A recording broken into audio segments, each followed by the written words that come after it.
మా బామ్మది కానీ బాడీ ఇస్తే నేను పోతా. పోదులేగానే ముందు కూర్చో. అన్నదమ్ములు లెక్క ఉంటుంటాం కదా, ఏంది ఇదంతా? అది వాళ్ళని అడగాల, మొదలెట్టింది వాళ్లే కదా. ఏంది మొదలు పెట్టేది? నేను సంపతగా నాగదేది. రజాకా చూడ, ముందు వీళ్ళు మురుగన్ గాడికి సరుకు ఎందుకు అమ్మిన అడుగన్నా. అవునా? చిన్న తెలవకుండా మురుగన్న సరకం ఉండారు. రజాకా చిటిగడికి కట్టుబడి ఉండాలి కదా అందరూ. మీరేం నెట్టా చేస్తున్నారు?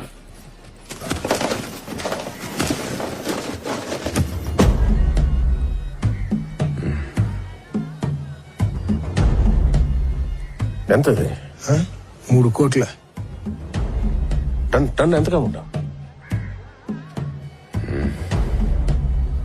1.5 కోటి.